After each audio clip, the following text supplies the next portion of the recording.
Hi friends सर्वप्रथमे सबाइके Janai happy new year. এই happy new year আমরা পালন করি কেন? আমরা ইন্ডিয়ান, আমরা পয়লা জানুয়ারি পালন করব কেন? এই প্রশ্নটা আমাদের মাথায় আসে কি? আনা দরকার না? সো ফ্রেন্ডস সাথে থাকবেন। এই বিষয়ে আমি 7টি আননোন ফ্যাক্ট বলবো আপনাদেরকে, যেটি আপনারা শুনলে অতি অবশ্যই অবাক হবেন। অজানা বিষয় আছে কিছু কিছু। ফার্স্ট ফ্যাক্ট, এটি সর্বপ্রথম কোন দেশে প্রচলিত হয়েছিল? কিরিবাতি নামে একটি দেশে সর্বপ্রথম পয়লা জানুয়ারি প্রচলিত হয়েছিল।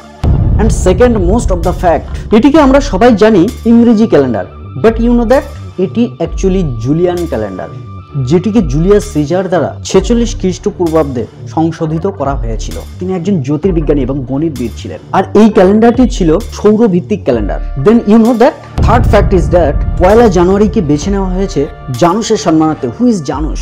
তিনি ছিলেন শুরু, শেষ এবং পরিবর্তনের রোমান দেবতা, যা অতীতের প্রতিফলন এবং ভবিষ্যতের প্রত্যাশা এই উভয়েরই প্রতীক হিসাবে বিবেচিত করা হয়, এবং যেটিকে জুলিয়াস সিজার দ্বারা সংস্করণের ফলে সারা পৃথিবীতে এর প্রচলন ছড়িয়ে পড়েছিল।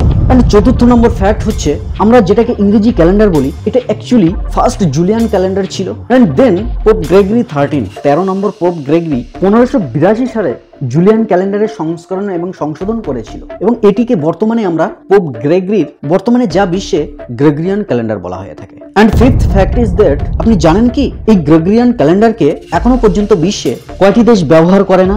আফগানিস্তান, ইরান, সৌদি আরব, ইথিওপিয়া এবং নেপাল। এই কয়েকটি মাত্র দেশ আছে যারা এই গ্রেগরিয়ান ক্যালেন্ডারকে ব্যবহার করেই না, আর আমরা ইন্ডিয়ানরা এটিকে হ্যাপি নিউ ইয়ার করে মাতামাতি করি। এন্ড 6 নম্বর ফ্যাক্ট হচ্ছে, জুলিয়ান ক্যালেন্ডার অনুযায়ী এই মাসগুলির নাম কি জানেন? এই মাসগুলির নাম ছিল Martius, Aprilis, Maius, Junius, Quintilis, Sextilis, September, October, November, December. And 7 নম্বর fact, you know that Pope গ্রেগরির যে সংশোধন ছিল, এই সংশোধনের সময় আমরা বছরকে যে 365 দিন হিসাবে বিবেচিত করি, অ্যাকচুয়ালি এর সত্যটা কি? সৌর বৎসরকে সুনির্দিষ্টভাবে বিবেচিত করলে 365 দিন 5 ঘন্টা 48 মিনিট 45.25 সেকেন্ড সময় নিয়ে গঠিত একটি বৎসর, রাইট? যেটি প্রত্যেকটি শতাব্দীতে অর্থাৎ 100 বছর অন্তর একদিন করে পিছিয়ে যায়। সো ফ্রেন্ডস, এই অজানা তথ্যগুলো কেমন লাগলো? অতি অবশ্যই ভালো লাগলো, এবং এই ধরনের তথ্য জানার জন্য অতি অবশ্যই চ্যানেলকে সাবস্ক্রাইব করে রাখুন। Thank you.